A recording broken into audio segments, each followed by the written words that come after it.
She saved a stranger from drowning, never knowing he was a billionaire CEO hiding from his own life. He fell for her honesty.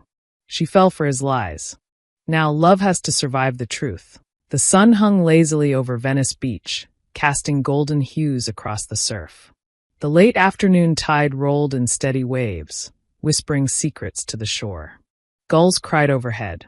Barefoot joggers, beachgoers, and tourists strolled across the sand, laughing and sipping iced coffees. It was a day like any other in Sophie Lane's world. Simple, sunlit, and always just shy of something more. She sat cross-legged near the lifeguard tower, her worn sketchbook balanced on her lap. A pencil moved swiftly between her fingers, capturing the curve of a seagull's wing mid-flight. Her curly hair, sun-streaked and tousled, danced in the breeze. A smudge of charcoal dust sat on her cheek, unnoticed. The ocean was her muse, and it had been since she was old enough to hold a crayon. She barely heard the shouts at first, muted beneath the rhythm of the waves. A child's laughter. A vendor's call. Then more urgent yelling. Her head jerked up. A woman stood by the water's edge, pointing frantically. "He's drowning," she cried. "Someone please help." Sophie's sketchbook dropped to the sand. Her eyes scanned the surf. About 50 yards out, a figure thrashed against the incoming tide. His arms flailed before disappearing beneath a cresting wave. The lifeguard was nowhere in sight, probably handling a call down the beach. She didn't think. She didn't hesitate. Sophie sprinted toward the water, stripping off her t-shirt and kicking away her sandals as she ran. Her bare feet hit the icy surf. The cold bit at her skin, but she plunged in, arms slicing through the water with purpose. Her lungs burned as she fought the pull of the current. Salt water stung her eyes. The man surfaced again, sputtering, gasping, and then going under. "Hold on," she shouted, though she knew he couldn't hear her. She reached him just in time. His body was limp when she grabbed him, dead weight against the drag of the tide. He was tall, broad-shouldered, and lean, but unresponsive. Her arm hooked under his, and with practiced strength, she began towing him back, each stroke fueled by raw adrenaline. Her arms screamed. Her chest heaved. Every second felt like a war between life and the sea.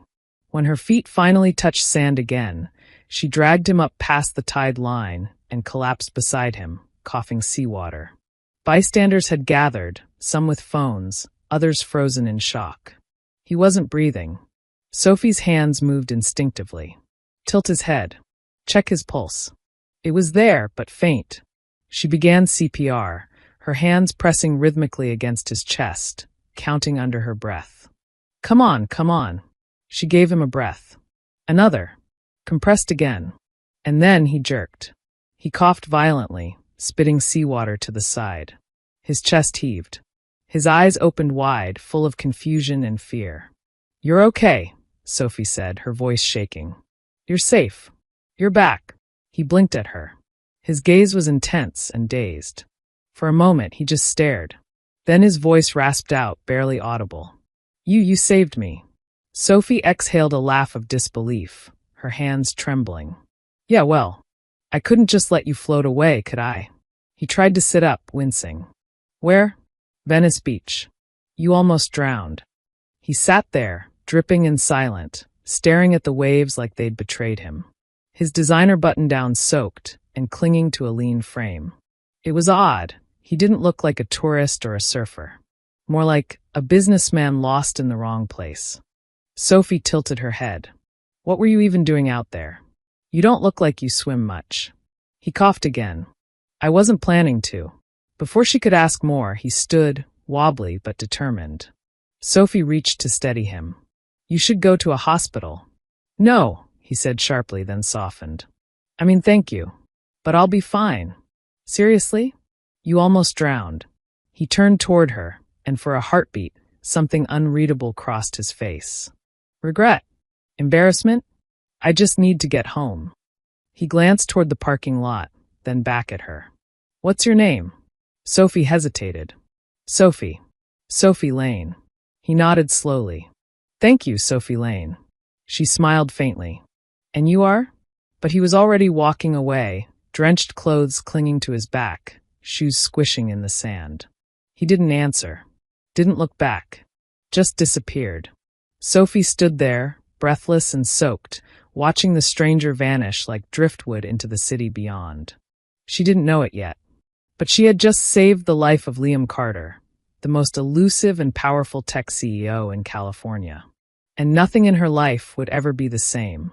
The city glittered beneath the fading sky, a constellation of lights trapped in concrete and glass. From the penthouse of the Orem Tower, Liam Carter stood by the floor-to-ceiling window, his silhouette outlined by the warm glow of Los Angeles below. He gripped a glass of whiskey, the ice long since melted untouched. His tailored suit was still damp, his breath still uneven. The echo of crashing waves rang in his ears, louder than the buzz of his phone on the marble counter behind him. He should have died. He had wanted to. But she, Sophie Lane, hadn't let him. He remembered the press of her hands on his chest, the panic in her voice, the fire in her eyes. She was just a stranger, yet she'd leapt into danger without a second thought. That kind of bravery was rare. That kind of heart, extinct in the world Liam lived in. The elevator chimed. Finally, came a voice behind him as the doors opened. Daniel Reyes, Liam's best friend and COO, stepped in, shaking off the remnants of rain from his jacket. Where the hell have you been? You missed the board call. Investors are eating each other alive. Liam didn't turn. I almost drowned today. Daniel stopped in his tracks. What? In the ocean. Got caught in a rip current. Silence. Then slowly, you CEO of a billion-dollar company, 2 Ivy League degrees, a personal driver, and a private plane, decided to swim alone in the Pacific? Liam turned now. His face was unreadable. I wasn't planning on swimming. Daniel's eyes narrowed. Jesus, man. Are you saying was this some kind of... No, Liam's voice was firm. I don't know what it was. But he did. He knew exactly. The weeks had been suffocating, deals, deadlines, fake smiles. The upcoming merger with DG Thrive would make Carter Tech the dominant AI firm on the West Coast. Everyone called it the crown jewel. Everyone but Liam. Because Liam Carter, once a dreamer who built smart cities and AI vision software from his college dorm, no longer recognized the empire he'd created. His company's soul had withered beneath corporate greed, and so had his own. Until Sophie Lane yanked him from the brink, literally and figuratively. Someone saved me, Liam said, quieter now. Daniel frowned. A lifeguard? No. A woman. She just appeared. Dragged me out. Brought me back. He paused. She didn't know who I was. Daniel gave a low whistle. That must have been refreshing. Liam allowed a ghost of a smile. Did you get her name? He nodded. Sophie. Sophie Lane. Gonna send her flowers? A reward? No. Daniel raised an eyebrow. Why not? Liam turned back to the window, watching the city breathe. Because she didn't save Liam Carter, CEO of Carter Tech. She saved a man drowning in the sea. I want to keep it that way. Daniel crossed the room, picked up his tablet, and scrolled. I can find her. I already did, Liam said, picking up his own phone. He tapped the screen, revealing photos of a modest beach cafe, coastline cafe, and a few candid shots of Sophie wiping tables, laughing with customers, and sketching in a corner by the window. She's an artist, Liam said quietly. Works part-time. Lives with her younger sister. No parents. Doesn't have much. Daniel tilted his head. So what now? You going to approach her? Tell her you're the man she saved? The one with a private jet and Forbes profile. No. Then what? Liam's fingers hovered over his phone. A new Instagram profile was open. At Leo Sketches, a blank account he'd just created with no followers. He'd found her art blog linked in a cafe post. It was raw, emotional. A storm trapped in brushstrokes. I want to know who she is, he said, more to himself than to Daniel. Who she really is. Without the name. Without the money. Without the noise. Daniel snorted. So what? You're going to become a mystery admirer? I'm going to see what it's like to be Leo, not Liam. Just for a while. Daniel rubbed his temples. This is insane. You've got $1 billion deal on the line. Vanessa's breathing down your neck. You're on the cover of Tech Pulse next month. Liam's eyes met his. Clear. Sharp. Calm. I was dead in that water, Danny. And she brought me back. The deal can wait. She can't. Daniel let out a long sigh and flopped onto the leather couch. You're lucky you're too rich for therapy. As Liam turned away, his phone buzzed again. This time a message from Vanessa Trent, their sleek and savage PR manager. Where the hell are you? DG Thrive bored asking questions. Call me ASAP. P.S. Don't do anything stupid. I mean it. Liam ignored it. Instead, he opened Sophie's art blog. One post stood out, an oil painting of a figure walking into the sea, titled The Ones Who Don't Come Back. He stared at it for a long time. Then he typed, Your work is hauntingly beautiful. Just wanted to say that. Leo. He hit send. The waves had carried him into her life. Now it was time to swim deeper. Saturday mornings at the Santa Monica Farmers Market were always Sophie's favorite kind of chaos. Colors burst from fruit stands and flower carts. Musicians strummed guitars on the corner, and the scent of roasted almonds drifted in the breeze. Kids chased each other between crates of peaches, and locals bartered for organic honey as if their lives depended on it. Sophie pushed her sister Jenny's wheelchair gently along the cobbled path, dodging a pair of toddlers with balloon animals. Jenny, 17 and full of opinions, had on her favorite sunflower dress and a braid Sophie had woven that morning. A sketchpad rested on her lap. Stop, Jenny said suddenly, pointing toward a fruit vendor. Those strawberries are blushing. We need them. Sophie laughed. Blushing strawberries? You sound like me. I am you, Jenny said proudly. Only funnier and cuter. Sophie nudged her playfully. Well, you got 1 out of 2 right. As Sophie leaned forward to grab a basket of strawberries, someone's shoulder bumped into her, sending her canvas bag tumbling. Apples and tomatoes rolled across the cobblestones. Oh no, sorry, said a voice behind her. Sophie turned and froze. There he was. Dripping wet was gone. The dazed, half-drowned man from the beach now stood in front of her, dry and sharp and dressed in a soft gray Henley and jeans. He looked familiar but different. His beard was trimmed, his posture confident, and he was smiling. She blinked. It's you. Liam's heart skipped. She remembered. Yeah, he said softly. It's me. From the beach. Sophie stared, stunned. You vanished before I could even get your name. I know. I wasn't exactly thinking straight. He knelt to pick up the fallen apples, handing them back one by one. I wanted to thank you. Properly. Jenny, curious, leaned forward. You're the guy my sister dragged out of the ocean like a soggy seal? Liam laughed, a real, unguarded laugh. That's one way to describe it. Sophie smiled, suddenly unsure what to do with her hands. You okay now? Yeah. Better than I've been in a long time, actually. He paused. I'm Leo. She narrowed her eyes. Leo? Or is that short for still not telling you my real name? He smirked. Leo. Promise. She held his gaze for a moment longer before nodding. I'm Sophie. And this is Jenny, resident art critic, plant whisperer, and full-time heart thief. Jenny gave a princess wave. Charmed. Liam knelt beside her wheelchair. Nice to meet you, Jenny. Are you the reason Sophie's so brave? No, Jenny said. She was like that before me. But I'm the reason she smiles. Sophie blushed and ruffled her sister's hair.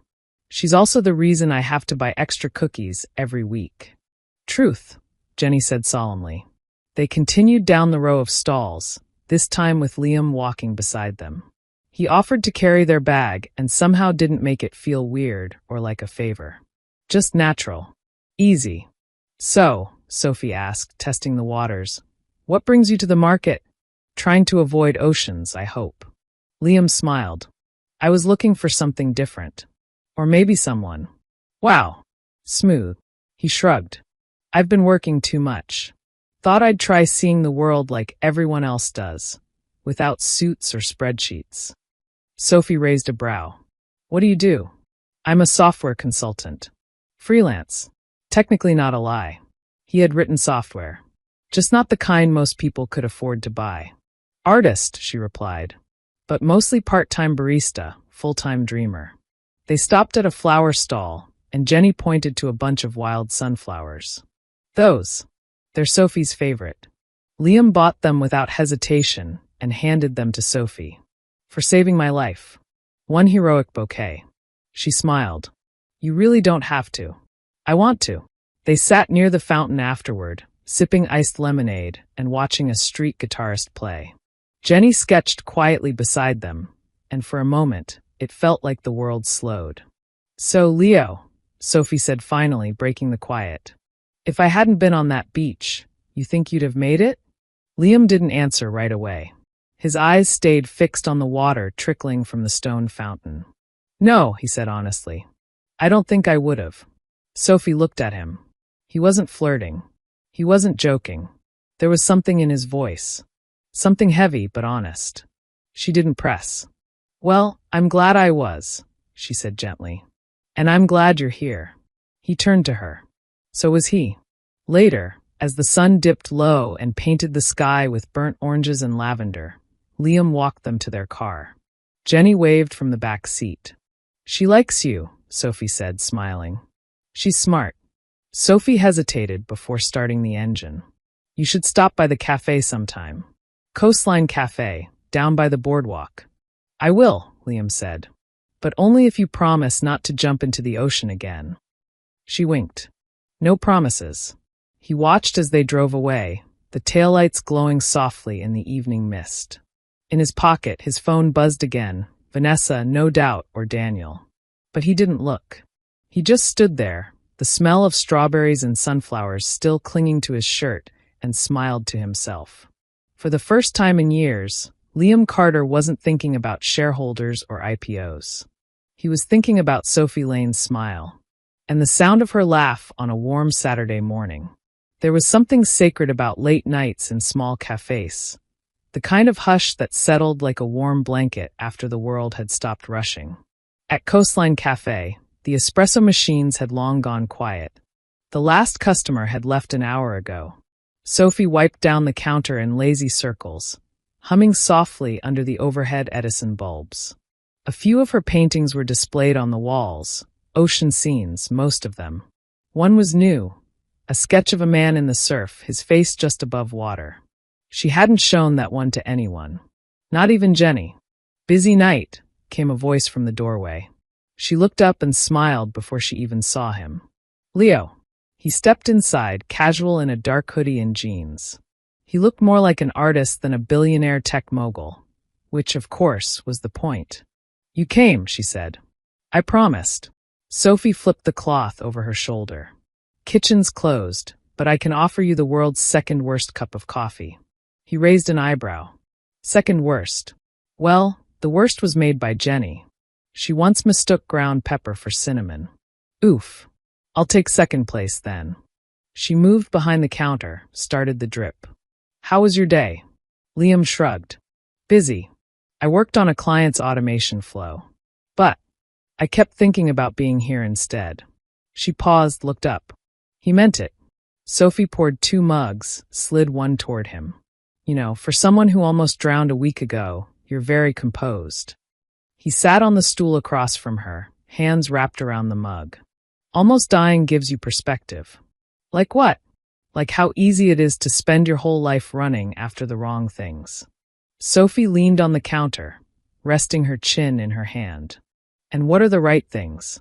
Liam met her eyes, slower this time. Things that make you feel alive. Sophie's stomach flipped, and she hated how much it showed. They talked for an hour. Then 2. About art. About music. About the people they used to be before the world asked them to be someone else.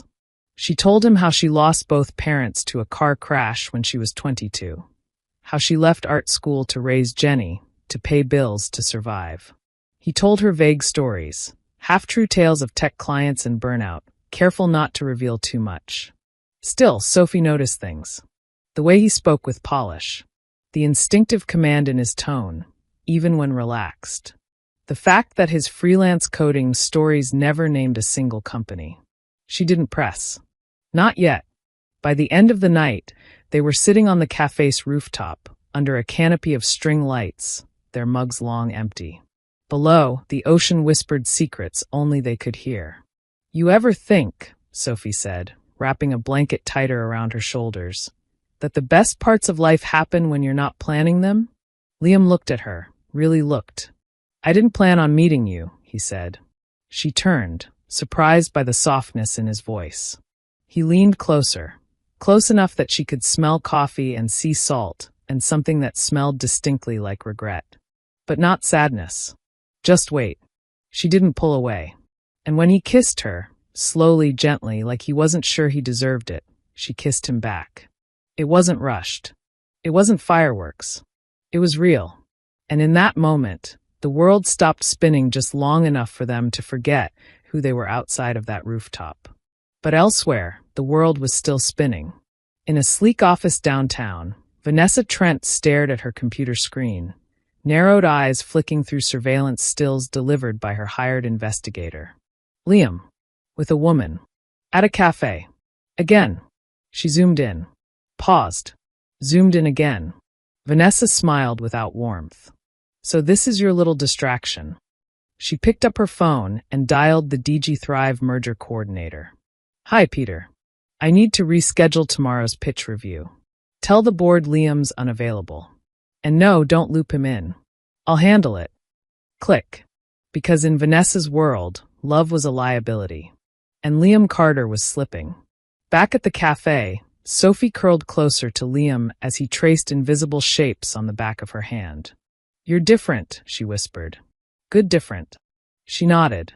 "But also, like there's a whole other part of you I haven't seen yet." He looked away, jaw tight. "There is," he said softly. "But I want to show it to you. Just not yet." She didn't push. She just nodded. And for now, that was enough. But not forever. Because love, like the ocean, is beautiful, until the tide turns. It was the night everything was supposed to come together. The ballroom at the Langston Grand Hotel shimmered with elegance, floor-length windows reflecting crystal chandeliers, velvet curtains drawn back to reveal a view of the city skyline. Everyone who mattered in tech was there. CEOs, investors, media. And standing at the center of it all, tailored, polished, and composed, was Liam Carter. Except tonight, he wasn't Leo. He was everything Sophie never knew he was. And she was about to find out, in the worst way. Earlier that day, Sophie stood in front of her tiny closet, smoothing the fabric of a dress she hadn't worn in years. A midnight blue gown that still somehow fit, though her life had changed so much since the last time she'd zipped it up. Liam, no Leo, had invited her to an industry gala, saying he had a few clients he wanted her to meet. She'd hesitated at first. She didn't fit into that world. But Leo made her feel like she belonged. And that was enough. Jenny had insisted on doing her makeup, grinning as she dabbed highlighter on Sophie's cheekbones. "You look like a star," she said. "Make sure he treats you like one." When Sophie stepped into the ballroom that night, arm looped through Leo's, no Liam's, every head turned. She didn't notice. She only saw him. And he looked at her like she was the only person in the room. "You okay?" he whispered as they walked in. "Nervous," she admitted. "I feel like someone's going to ask me to explain cryptocurrency." He laughed. "If they do, just say blockchain and walk away." She laughed too, and the moment felt perfect. Until it didn't. On the far end of the room, Vanessa Trent stood near the media riser, sipping a glass of rose and watching the couple like a hawk. Her expression was ice smooth. Calculated. Her investigator had delivered everything. Sophie's name, her cafe, her art blog. The fake alias Liam had used. The growing relationship. Vanessa had planned the reveal like a stage play. And tonight, the curtains would fall. She stepped up to the mic just as Liam excused himself to take a call. Sophie wandered toward the hors d'oeuvres, unaware of the trap tightening around her. "Ladies and gentlemen," Vanessa said, her voice cutting through the crowd. "Before we toast tonight's future and the historic merger between Carter Tech and DG Thrive, I'd like to share a short presentation. Something heartfelt." Liam froze mid-step. "No." He pushed through the crowd, but the lights had already dimmed. The screen behind Vanessa flickered to life. Images appeared. Sophie, walking with Liam at the market, laughing at the cafe, sitting with Jenny, and then a voiceover, Vanessa's pre-recorded. While our CEO, Mr. Liam Carter, claims his focus is innovation, these past weeks suggest something else. A hidden relationship with a Venice Beach waitress, masquerading under a false identity, all while multimillion-dollar deals hang in the balance. Gasps echoed around the room. Cameras clicked like gunfire. Sophie turned slowly, her body locking in place as the screen played. Waitress? Liam. Carter? Her heart dropped like glass off a ledge. Vanessa gave a polished smile. We wish them all the best in their romance. The crowd erupted in murmurs. Sophie's ears rang. Liam appeared at her side, breathless. Sophie. She stepped back. You're Liam Carter? The Liam Carter? I was going to tell you. When? After I saw my face on a giant screen at a party I didn't belong at. His jaw clenched. I didn't want to lie. I didn't want you to fall for that version of me. I wanted you to know me. She laughed, bitter, shaking. You mean the version that never existed? Liam stepped closer. No, that version was real. Everything I said, everything I felt. But you made me fall for someone who wasn't telling the truth. Her voice cracked. She turned to go. Liam reached for her hand, but she pulled away like his touch burned. You should have let the tide take you, she whispered. And then she was gone. Liam stood alone under golden lights, surrounded by cameras, whispers, and fake smiles, more isolated now than he'd ever been before. Vanessa approached, smug and radiant. You know what they say, she said quietly. Never mix business with baristas. Liam didn't respond. He walked past her, straight to the podium. The crowd quieted again. He cleared his throat. To anyone wondering, yes. It's true. I didn't just fall in love. I was saved by a woman who had no idea who I was and didn't care. And the truth is, I'd trade every dollar I've ever made for the chance to go back and tell her sooner. He dropped the mic and walked out. Outside, the city buzzed on. Sophie wandered down the street alone, her heels in one hand, eyes blurry, replaying every moment from the past few weeks. Every kiss, every smile, every lie. She had loved Leo, but Liam had broken her heart. And for the first time since her parents' death, Sophie felt like she couldn't breathe. 2 months later, the waves still crashed like they always did, but Sophie hadn't stepped foot in the ocean since the gala. She sat on a bench near Venice Beach with her sketchbook unopened in her lap. Her fingers, once always smudged with charcoal or paint, now trembled when they touched a pencil. Her drawings had stopped. Her colors had dimmed. Everything had gone quiet. Even Jenny noticed. Want a sketch today? She'd ask, hope flickering behind her bright brown eyes. Sophie would smile. Maybe tomorrow. But tomorrow never came. Since the gala, Sophie had cut Liam, or rather Liam Carter, out of her life completely. No calls. No messages. No excuses. She deleted the photo of them together from her phone. Thrown out the sunflowers he gave her. Buried the memory of his hand in hers beneath layers of pain and humiliation. She wasn't angry anymore. That was the worst part. She was just empty. Because somewhere between the tides and the silence, she had really loved him. And when someone breaks that part of you, not your pride, but your soul, there's no quick way back. Liam sat in the back of a rideshare car, dressed in jeans and a gray hoodie, a far cry from his usual Armani armor. The billboard on the side of the Carter Tech Tower had been replaced. No more sleek slogans, no more AI promises. Just a clean black background with a simple line of text. We start again. LC. The company survived the fallout barely. Investors had panicked. The DG Thrive merger collapsed. Vanessa had been quietly reassigned to a PR agency in Boston. Liam didn't fight any of it. He let it fall apart. Because it needed to. He had built a tower on a foundation of control and half-truths. Sophie's rejection wasn't just personal. It cracked something deeper in him. Something that had been waiting to break. So he let it. And then he started again. He'd spent the past 2 months quietly rebuilding, not the company, but himself. He started volunteering at the beach rescue unit, learning about riptides and survival, honoring the experience that started it all. He sold his penthouse and moved into a 2-bedroom loft overlooking the coast. He took long walks at sunrise. He cooked his own meals. And he created something no one saw coming. A foundation, a nonprofit, funded anonymously under an internal code name, Project Jenny. A full-service creative and tech space offering art classes, mobility-friendly workspaces, and scholarships for young caregivers and siblings of children with disabilities. He never intended for Sophie to know. It wasn't for redemption. It was because Jenny had reminded him what innocence looked like. And Sophie had reminded him what love should feel like. Even if he never got it back.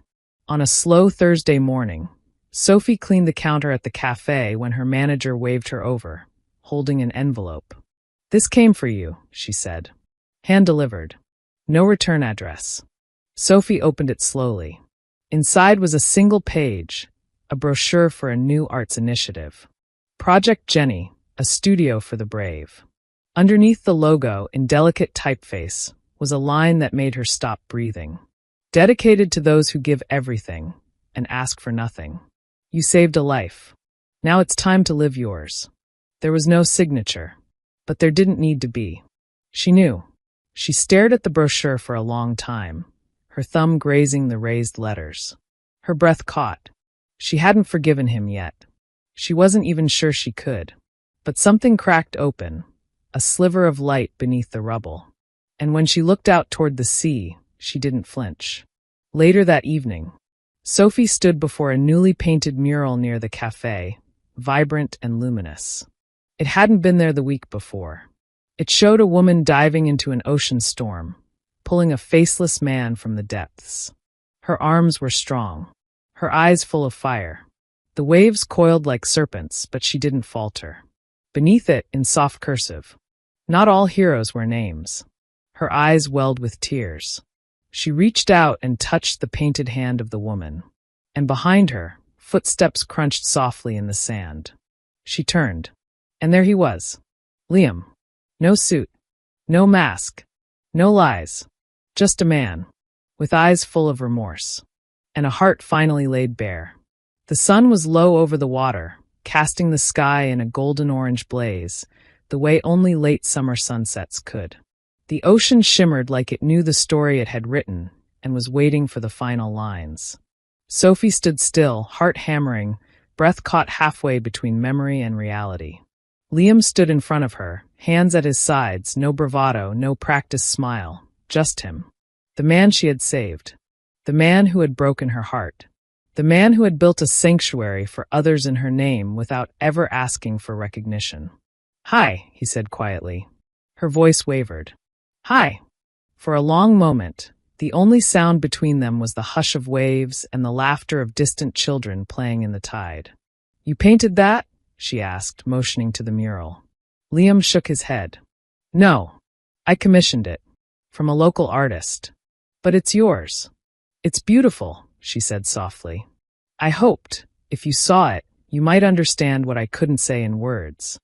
Sophie turned to face him fully. The breeze toyed with her hair, brushing strands across her face. "I read about Project Jenny." His eyes flickered. "It wasn't meant to be public." "But it is," she said. "And it's helping people." Liam looked away, jaw tight. "I didn't do it to win you back."